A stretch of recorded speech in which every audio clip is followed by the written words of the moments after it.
You're listening to the Future Tech Health Podcast with Richard Jacobs. Until I reached age 40, I never realized the obvious, that we all have medical issues, or we at least have a family member or close relation that had, has, or will have them in the future. Medicine and biological systems are the final frontier. Until we've conquered death, figured out how life began, cured cancer, and understood our purpose in the universe, there's a heck of a lot to talk about when it comes to our health. Future Tech Health means I'll be covering futuristic topics that are actually already in clinical trials, or even starting to appear on shelves or by prescription, or available for your own use. We dive deep into stem cells, CRISPR-Cas9, the science of sleep, epigenetics, medical testing, cancer, ketogenic diets, stem cells, aging, regenerative medicine, and more. My goal for you, the listener, is to learn from these podcasts. You may very well learn something that may change the course of your life for the better, steer you towards a new career, or give you insight into addressing a serious medical problem. Remember, however, this podcast and its content is informational in nature only. No medical, tax, legal, financial, or psychological advice is being given. If you enjoyed the podcast, please listen, subscribe, like, and share it with friends. Thank you. Hello, this is Richard Jacobs with the Future Tech and Future Tech Health podcast. I have Dr. Barry Fields. He's a board-certified sleep medicine physician working at the Atlanta VA as well as Emory University. He's a leader in sleep telemedicine and was a co-author of the AASM Sleep Telemedicine Handbook. He's very well respected in the field and has lectured extensively across the country. So, Dr. Fields, thanks for coming. How are you doing? Thank you so much. I'm doing well. How are you? Good. Doing all right. So tell me about within the world of sleep medicine, what's your focus and why? What interested you in sleep medicine in the first place, and then what caused you to focus in on your particular area? Sure. So even when I was back in medical school, I was really considering quality of life specialties, meaning how could I improve patients' quality of life? I didn't feel that I needed to be on the front lines of saving lives every day, but I wanted to improve the quality of patients, quality of life for patients, and eventually down the road, of course, impact how long they lived and help them enjoy that life. And so in some ways, sleep medicine found me as a specialty that offers me that privilege to improve quality of life and be involved in patients' care over the long term. And so I've been in the sleep medicine field for about 6 or 7 years now. And I realized very quickly that there are many, many, many more sleep patients than there are sleep providers. And many of our sleep patients live far away from cities and centers where we can provide sleep care. So my focus within sleep medicine more and more has been in telemedicine. So I am very much involved in sleep telemedicine as my focus within the fairly narrow field of sleep medicine. Okay. And telemedicine, as I understand the federal law, you have to see the physician in person once, and then for a year you can do telemedicine after that? It depends. There's not one official rule that governs everyone. It partially, honestly, depends on where you get your reimbursement. So private insurance companies may not have any such requirement like that, and you may never see the patient in person. There are states, Medicaid with states, and there are some rules with Medicare in the United States nationally that do require that the patient is seen in person by a provider at least once a year. However, in most cases, you do not have to be as a sleep professional providing telemedicine. That person seeing the patient doesn't have to be you. In other words, as long as the patient has seen their primary care provider within the past year, that often suffices. And then you can continue as a professional seeing the patient through telemedicine. Oh, okay. Huh. Interesting. Within sleep medicine, is there any lack of doing the telemedicine way versus the in-person way for sleep disorders? Like what kind of evaluations can you do over Skype and or phone?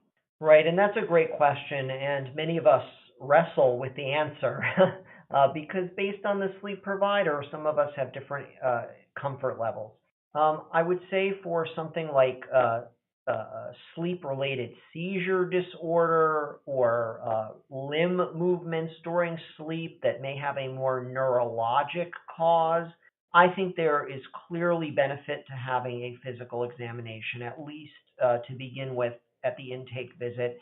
I want to assess a patient's neurologic function, sensation, motor, all of that. So for a sort of neurologic-based sleep issue, I would like to at least see the patient once in person. For something like obstructive sleep apnea, which we see most commonly, I'm comfortable assessing and seeing patients long-term through telemedicine, never seeing them in person, as long as I have the capability to do a basic physical exam through telemedicine. Usually, I'm in front of my computer in my office. The patient is in front of a computer at a different office, and there is a nurse or otherwise trained technician at that other facility, and he or she they are my eyes and hands at that facility. They may put a camera up to the patient's mouth so I can do an oral exam. They may put a stethoscope up to their chest, the front or the back, so I can do a heart and lung exam. And for most patients with having a sleep, who are having a sleep apnea evaluation, I'm comfortable with that. There are those providers who say, no, I want the person in my office to do that exam while they're here, and that's up to them. But I think it's more up to the provider's level of comfort than any rule per se about what can be treated via or assessed via telemedicine and what can't. Okay. So within sleep medicine, what kind of conditions and what's been your focus? Is it apnea? Is it other conditions? Yes, my focus has generally become obstructive sleep apnea. Not that I voluntarily chose that focus, but because over half of the patients we see have that as a primary issue. And I'm sure others have reviewed what sleep apnea is, but the most common form, obstructive sleep apnea, is caused by a collapse of the upper airway while a person sleeps. And so it is extremely common. I work in a veteran population, and especially among veterans, we see that a ton. So yes, my focus clinically is mainly within sleep apnea, and that's really by necessity. Okay.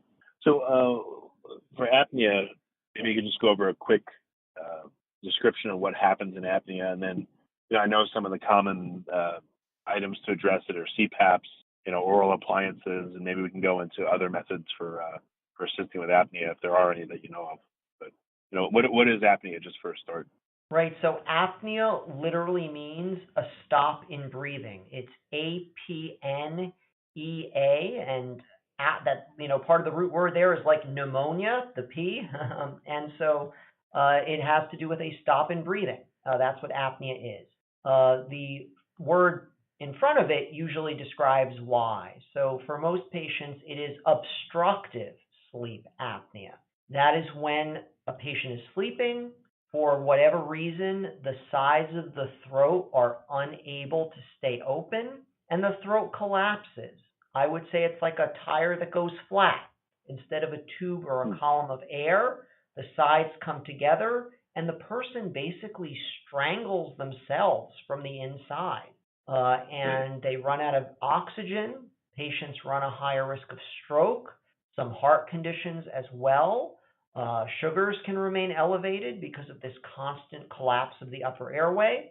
And then the patient usually has to wake up a little bit to reestablish the muscle tone, open the throat, and then as soon as they fall back to sleep, the process repeats itself. And that's one reason why sleep apnea patients are often exhausted, because they may have been awakened a little bit hundreds of times during the night. They didn't even realize it, but it's the body trying to save itself, but it does leave them sleepy the next day. So that's the most common form of obstructive sleep apnea.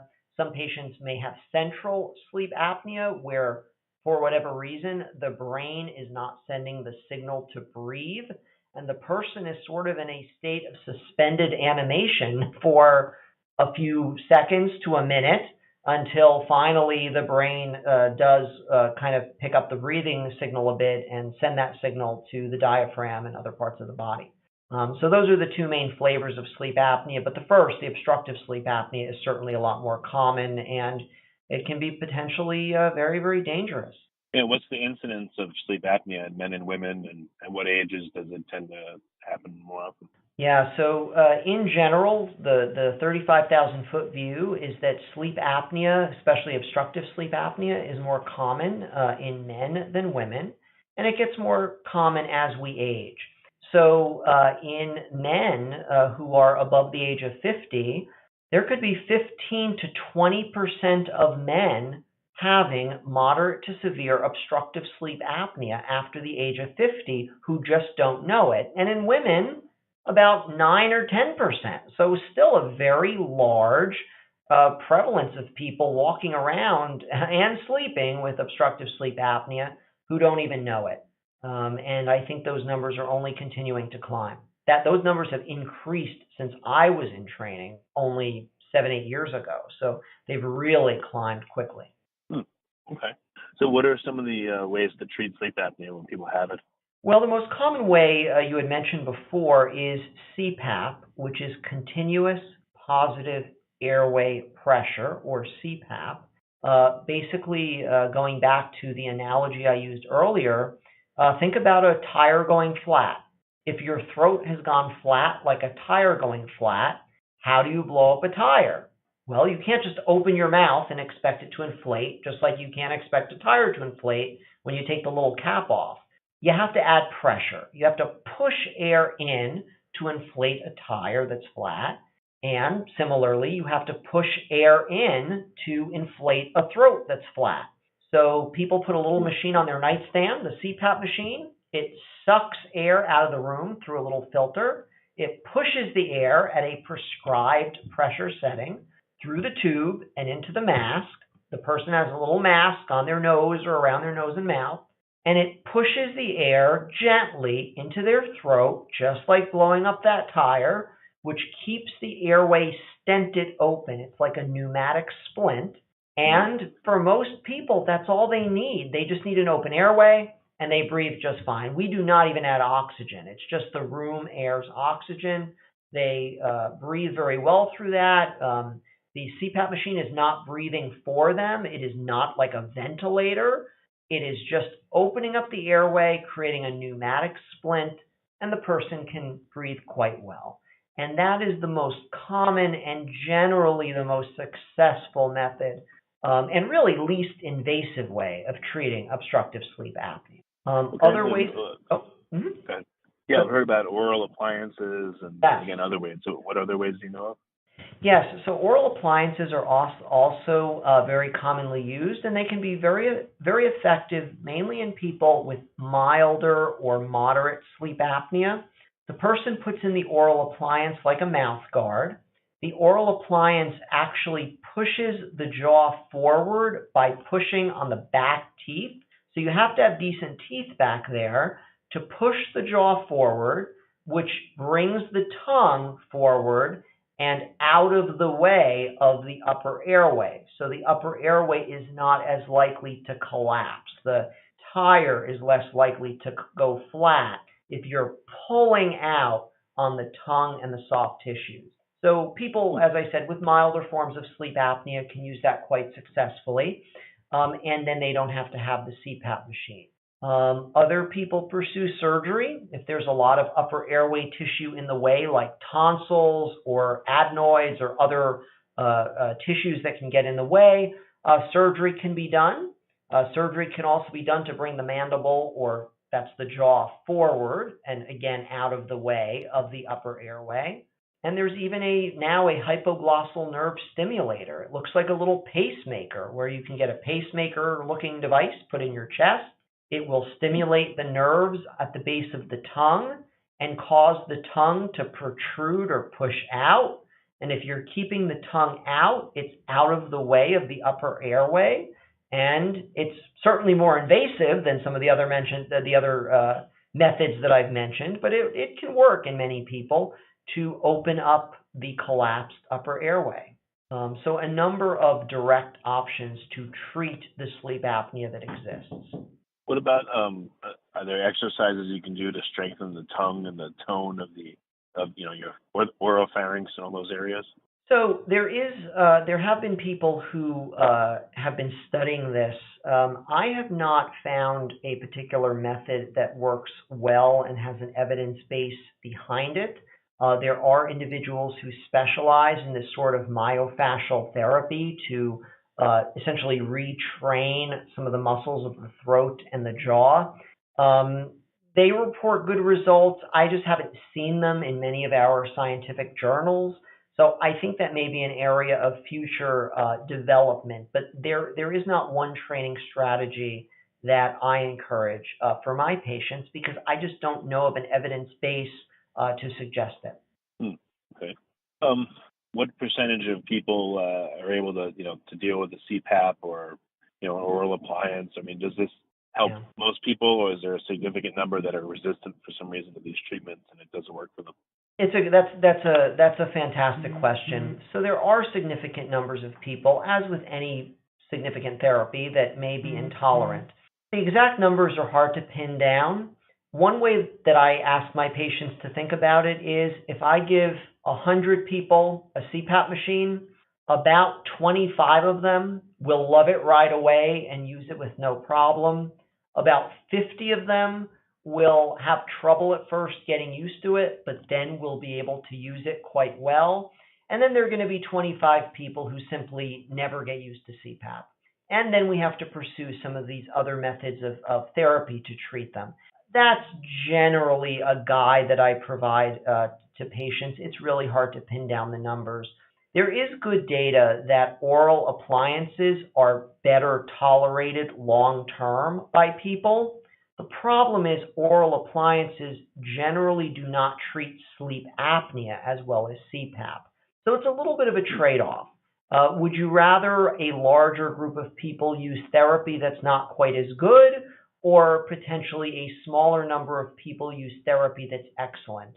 In many of my patients who can't use CPAP, I am happy to refer them for an oral appliance because and this is what I discuss with them, even if it doesn't treat sleep apnea as well as CPAP, I'd rather they use something that partially treats them than not use anything, because CPAP can be wonderful in practice, but if it's not actually being practiced, it's useless. So it's wonderful to have other options besides CPAP. Okay, makes sense. Yeah. So what's the typical pathway? How do people present to you with sleep issues? What kind of issues? And then, how do they get a diagnosis of apnea or not? And then what's the treatment from there? Like, what's the typical set of pathways people go through? Usually the patient has complained to their primary care doctor about snoring, or a bed partner has seen them stop breathing, or excessive daytime sleepiness, or any combination of those. Those are probably the most common complaints that I hear. Sometimes patients are sent to us by other providers, from, let's say, a neurologist with a patient who's developed new memory problems. They wonder if it's due to sleep apnea, or a cardiologist who cardiologist cannot control a patient's atrial fibrillation, which is a very common irregular heart rate. And we know that we can usually keep them in a normal heart rate if they have sleep apnea and we treat them with CPAP. So we may get referrals from other providers as well, not just primary care. And so then we see them either in the clinic one-on-one. Sometimes we bring the patient in with a group of other veterans. So they are all sort of taught in a group about what they may have. That's a way to get veterans seen sooner. Or I use telemedicine quite a lot. That's how I get my patients to start with. They're referred to me, and I have conversations that way and an exam that way about their sleep disturbance. And then the patients are ordered sleep testing.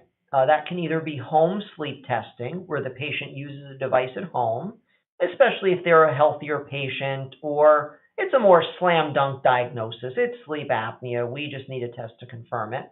Or the patient can come into our sleep lab and have a lot more wires and stuff hooked up to them and really get the works. They get tested for sleep apnea and their leg movements and any seizure disorder and parasomnias and any number of things. At any rate, once the testing is done, if they have sleep apnea, we generally prescribe CPAP first. The patients come back either to our clinic or to the telemedicine clinic in the mountains. And either way, they are provided with a CPAP machine. Here in Atlanta, they are taught in person how to use the CPAP machine. If the patient is using telemedicine in the North Georgia mountains, our technician comes on the screen and teaches them that way how to use the CPAP machine, and the patient takes it home. They then use the machine. The machines have a wireless download capability, so we can go online anytime we want and, number one, check up on the patient. Big Brother is sort of watching. Are you using it? But then we can also compare the numbers on the machine to the numbers on the sleep study, and we can prove and show the patient, see, it's making you better. And then, of course, very often the patients themselves report, oh my gosh, my husband says I don't snore anymore, or I feel so much better during the day. And so then we measure success both based on the numbers on the machine, but also on what the patient is telling us. What about evaluating the person's jaw and airways and facial structure and all those things? Is that a common part of it, and that only comes later if CPAP or other things fail? That really should be included as part of the patient's initial visit.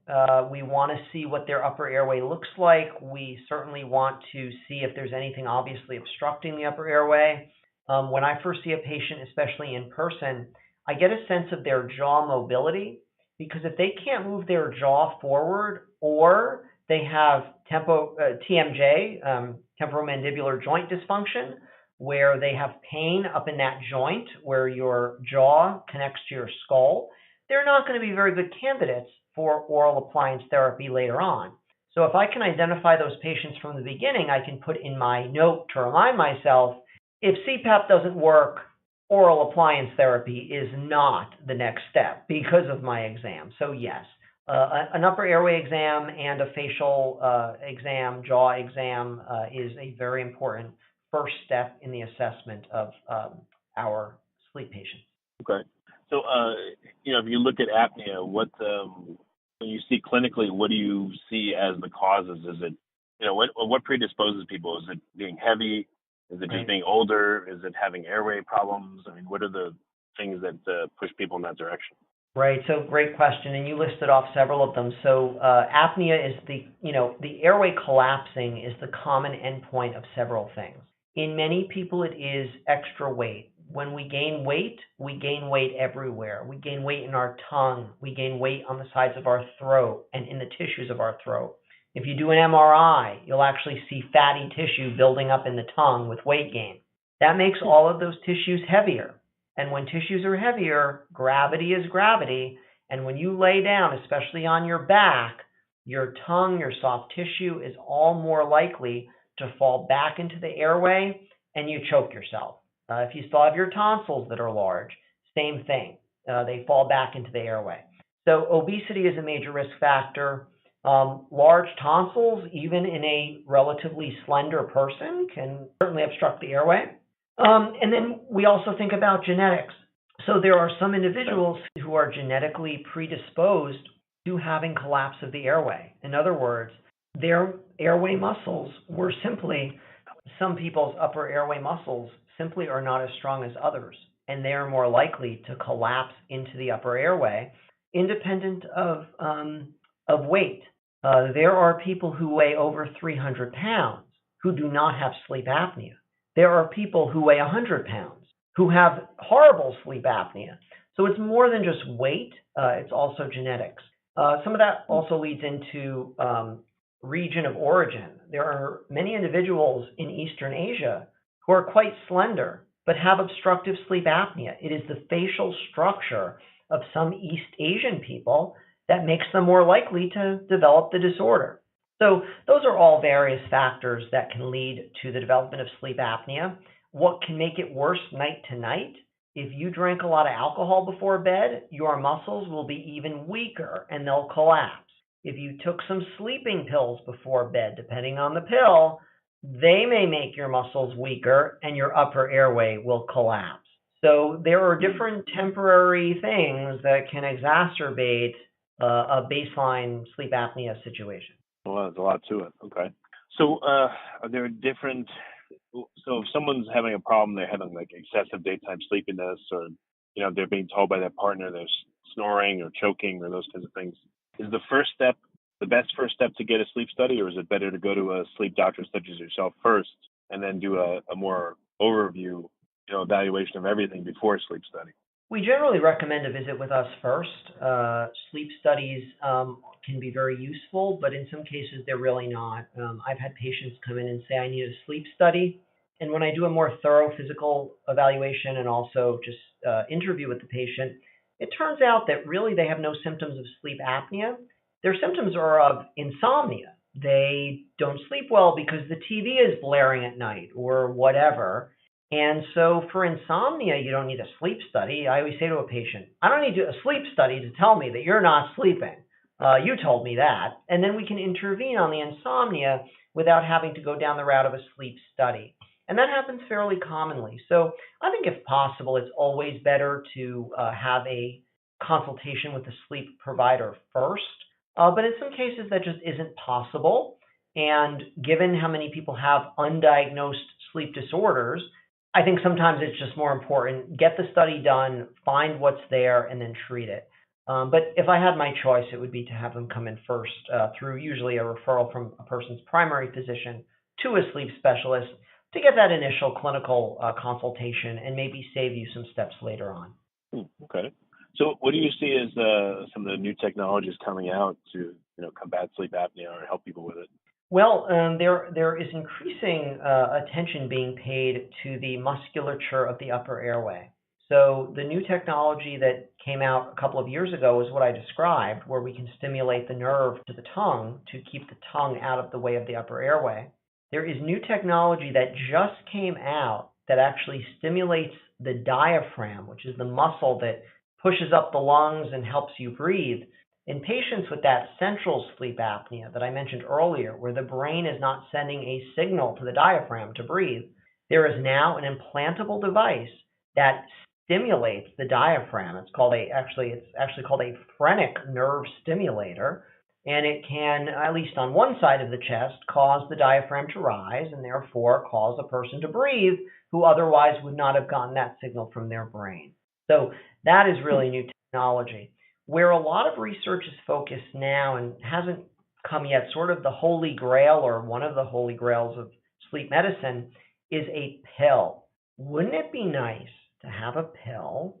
And some would say it would be and some would say it wouldn't be, but many people think it would be nice to have a pill where you can treat your sleep apnea just like you can treat your heart condition with a pill or your lung condition or whatever. There is research into medications that can actually adjust hormone levels and how that can affect the muscles' movement during the night and sort of either replete or change the metabolism of drugs, of hormones to enable the muscles to keep the upper airway open. There's been a bit of research here and there. It's been noticed that some antidepressants seem to improve sleep apnea. The problem is they suppress rapid eye movement or REM sleep. If you suppress REM sleep, well, sleep apnea is worse during REM sleep. So if you take away REM sleep, of course your sleep apnea will look better, but those medications aren't really changing the underlying cause of sleep apnea. They're just kind of hiding it. So there's a lot of work on drug treatment of sleep apnea, and we're just not there yet. And from a health systems perspective, there's a lot of research on ways to facilitate identifying, evaluating, and treating patients with sleep apnea. Are there algorithms or equations that can be used based on a person's weight or facial structure that can quickly determine which patients, sort of stratify which patients are most at risk of having obstructive sleep apnea and focus on them. So in all these different areas, there's a lot of research on really better identifying who needs the treatment and better identifying which treatments could be developed. So, even though I spoke about CPAP, people don't love it, and are there better ways to treat it that don't involve CPAP? So all of those areas are really ripe in the field of sleep medicine right now. I will mention one more that I just heard about today, which is artificial intelligence and machine learning.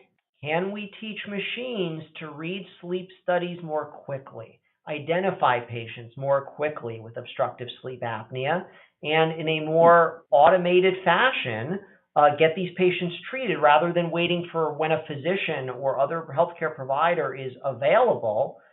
Is there machine learning that can be utilized, at least with some of the population, that can facilitate identification of these patients and treatment modalities, identify treatment modalities for them? So this is the field moving pretty quickly in that direction, and the research may not have caught up with it all yet.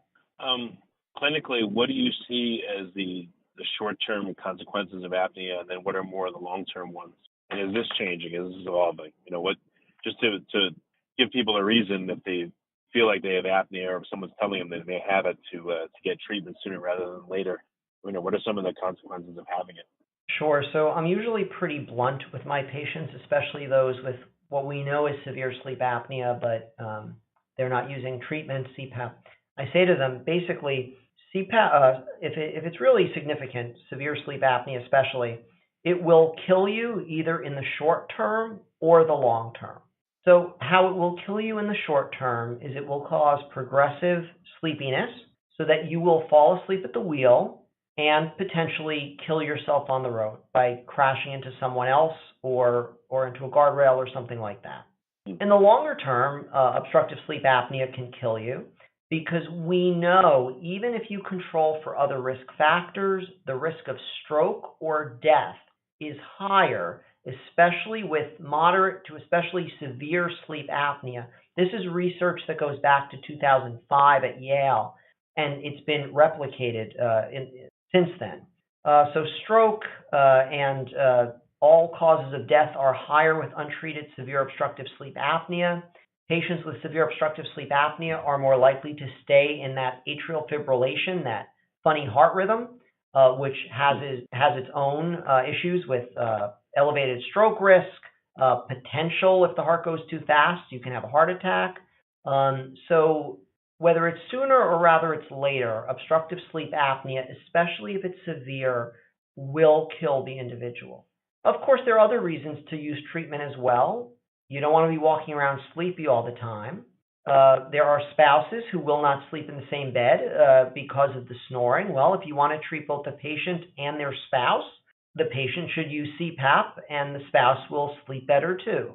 So that's another reason to sort of save the home is using CPAP. So I give people various perspectives on that, from death right down to sharing bed with a loved one again, and try to sort of discuss it with them that way. And I also use obstructive sleep apnea to talk about other lifestyle changes like weight loss. Like obstructive sleep apnea is a red flag that, especially in an overweight person, that things are not going in the right direction. So it's a red flag maybe before a stroke happened, and it's an opportunity to reverse course, and it's a fork in the road, and to focus on a healthier habits, weight loss, that sort of thing. Well, once someone has a CPAP or some other intervention and their apnea is reduced or eliminated, what kind of unintended or ancillary effects are they experiencing? What do patients tell you? Oh, this is better, or that is better, or I lost weight, or what kinds of things happen? Right. So I've had patients report various effects. Whether they are all connected to CPAP or not, I'm not sure, but let's go with it if they're more likely to use the CPAP. Yes, so patients say that they've actually lost some weight because they have more energy now to work it off. They say they can watch their favorite TV shows and movies again. They didn't realize that they were falling asleep as much as they were. They, of course, also report that their family's happier with them. And many male patients also report improved libido and sexual functioning as well, which understandably is a big deal to them. They didn't realize that part of that was due to poor sleep and obstructive sleep apnea, and they see themselves functioning in that way better again. Patients report better work performance. They also report often improvements in pain, back pain, leg pain, knee pain. And you say, well, what does that have to do with a CPAP machine? Well, in patients, if you sleep better, you're more likely to manage you can deal with the pain better. It doesn't get you down as much. You can kind of push through it a little bit more. So it really changes. It goes back to why I went into sleep medicine in the first place, which is really that in so many different ways, people report improved quality of life from the beginning of the day to the end of the day. And that's, I think I have a great job because it's, it's extremely gratifying to see that in my patients in a very short period of time. It just takes a few weeks or months. And if they're using their CPAP machine or other therapy, I really see these things take root very quickly. I would also throw in there, lately I've been seeing a lot of patients with heartburn, especially at night. And I'm hearing from several of them that their heartburn has improved because we think because that pressure that's being pushed in their upper airway is also kind of helping their esophagus stay closed a little bit better up there and prevent some of that regurgitation. We're not sure, but that could be a cause. So I do see some GI improvement in patients as well. So any number of things that I see, I sort of use as hooks with my patients, and whatever ails you, I can usually find it as a thing that could get better, even like kidney stones with CPAP use. So I try to use those hooks. Okay.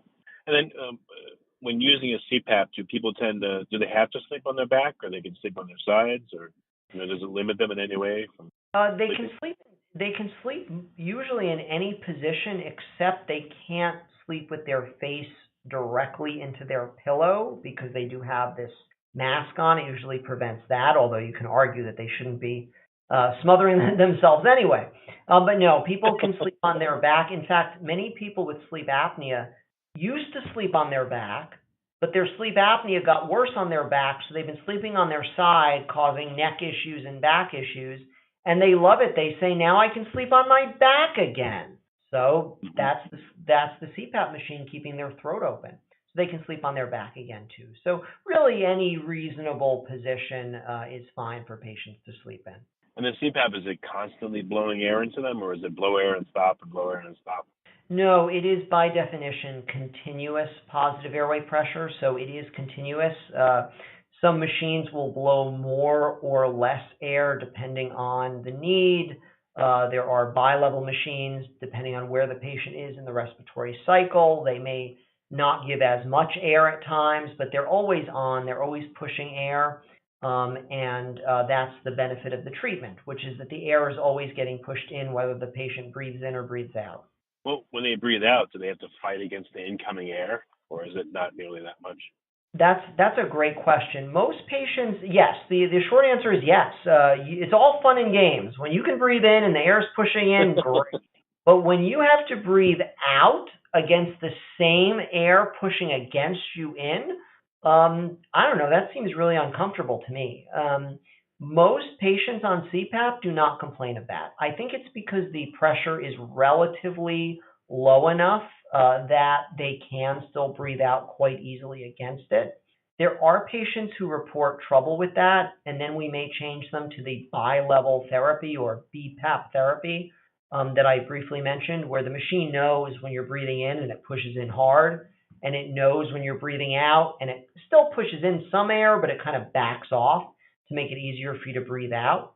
There are individuals who find it quite uncomfortable, but only a small minority of people stop using CPAP because of that reason. Usually we can back off on the pressure, we can switch the therapy mode and get them more comfortable. What is it about CPAPs that makes people say, I just can't deal with this thing? Like, how does it cause them to have a problem? Usually it's not the pressure. Usually, at least to start with, it's the sensation of having this thing on their face. It's sort of unwholesome thinking, right? You're in bed, you're in this cuddly environment, and time to stick this plastic thing on your face with a tube that's going to push air in your face. It just doesn't sound right. But patients do get used to it very quickly and usually really love it, and their bed partners love it. So it's typically the sensation of something on their face, a different mask style. There are dozens of different styles of masks we can find for them, and they usually do quite well once we find the type of mask that works for them, something smaller, something in a different position, something like that. Also, the air that's getting pushed in, if you think about it, can be quite dry. Puddles evaporate quicker when there's wind. The moving air dries off surfaces quite faster, quite a bit more quickly than if the air wasn't moving. So because now you're pumping air into somebody, that wind can dry up their nose, their sinuses, their cheeks, and be really uncomfortable, causing them to rip off the mask. These machines now have humidifiers built into them. We have tubing that can be heated tubing to keep the moisture in the air. So most of the time, if we get the humidity level right, the patient actually adds distilled water each night to the machine in a little humidifier chamber to create that warm air.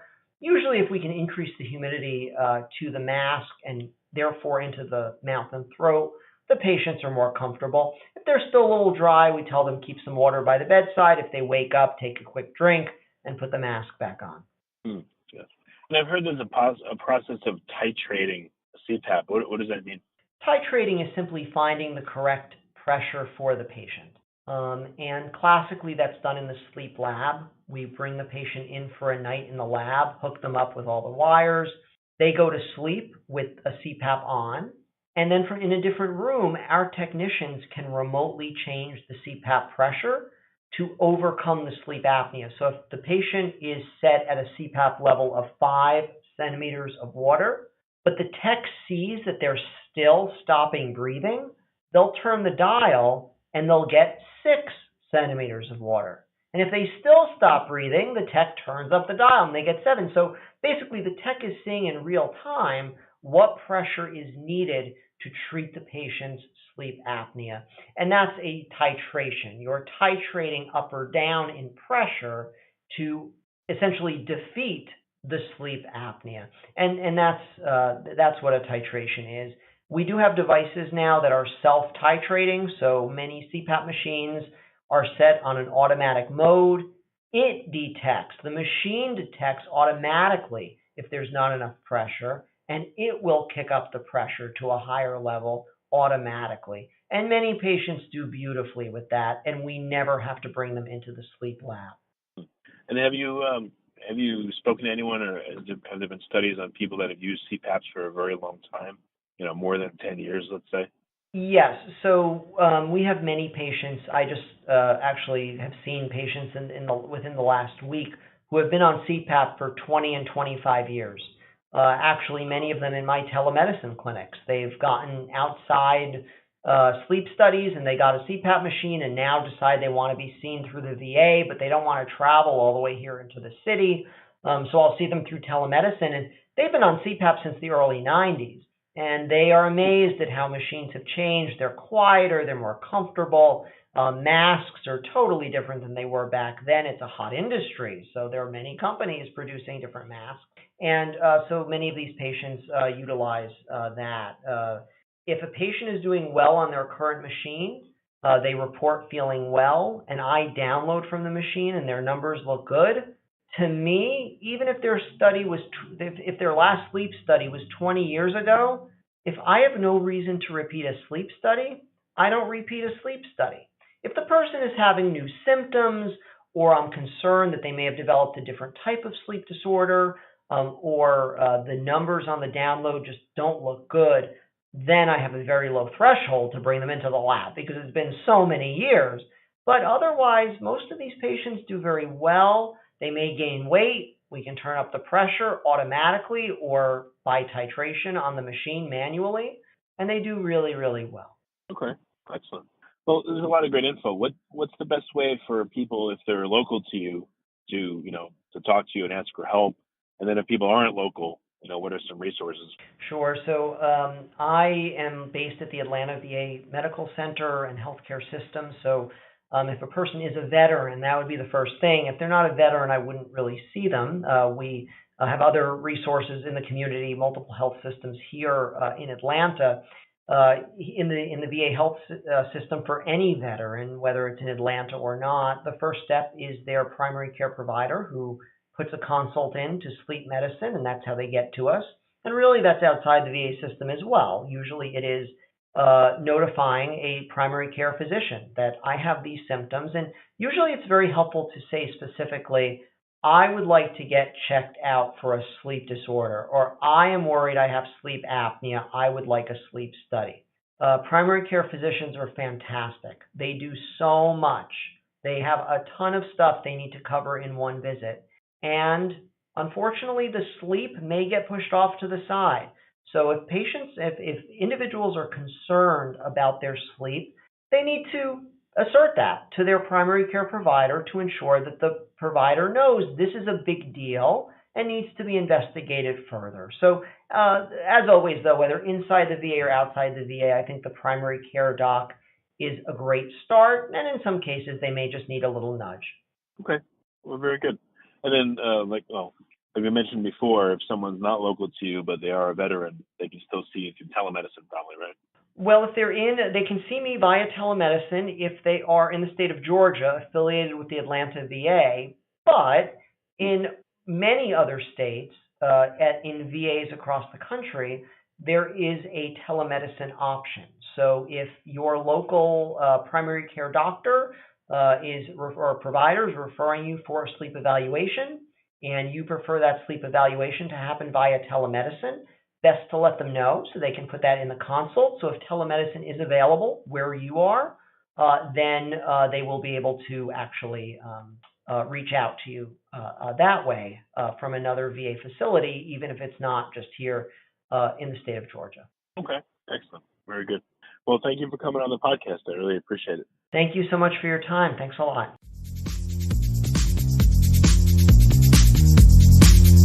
You're listening to the Future Tech Health Podcast with Richard Jacobs.